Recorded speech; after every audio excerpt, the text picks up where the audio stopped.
Bruxelloise, située en bordure de l'îlot sacré, que nous avons rencontré un artiste comblé.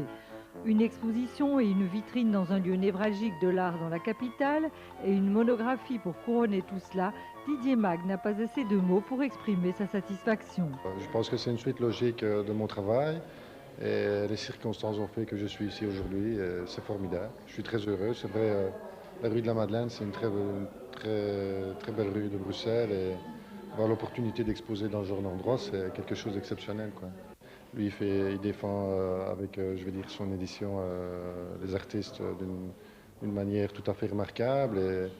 Et donc, c'est une collaboration qui a fait qu'on en est arrivé à cette monographie. Et bon, voilà, pour moi, c'est le bonheur, quoi. Le peintre ne tient pas en place et par conséquent, il évolue sans cesse. On retrouve des constantes toutefois, toujours le nu, féminin surtout, et l'absence totale de décor. Dans l'œuvre de Didier Mag, on sent également l'homme heureux. Les couleurs éclatent de plus en plus, les corps s'apaisent et la part accordée à ceux qu'il appelle ses magiens s'accroît. Ces personnages complètement imaginaires sont surprenants et pleins d'humour. L'artiste s'exprime ici sans barrière. Je suis parti vers d'autres cieux. Je me sens bien dans le monde des magas.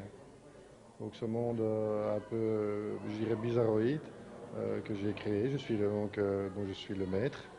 Et ces personnages sont très attachants, je vais dire, plaisent beaucoup. Et si les gens le prennent avec le sourire, le but est atteint, quoi. C'est formidable. Et c'est justement le monde des Maguins qui a attiré l'éditeur Nicolas Poncelet. La personnalité du peintre, autant que sa peinture, ont convaincu l'amateur d'art de lui consacrer le 8e volume de la collection Traces de l'art. Finalement, il a vraiment construit autour de son œuvre un monde tout à fait particulier, ce qui fait que son œuvre est très intéressante. Donc, si on regarde ces tableaux sans voir la signature, c'est un artiste qu'on reconnaît directement. Donc Didier a vraiment une œuvre tout à fait personnelle et particulière.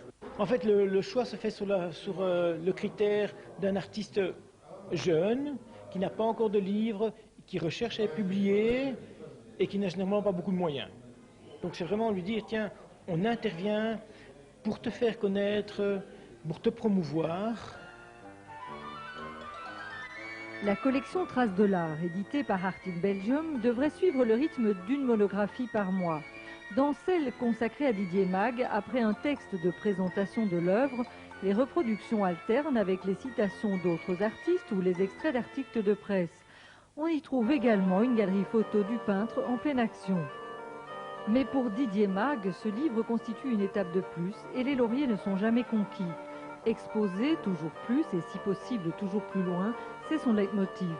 Quelques jours après notre rencontre, il s'est envolé pour Carcassonne où une galerie lui a ouvert ses portes pour l'été.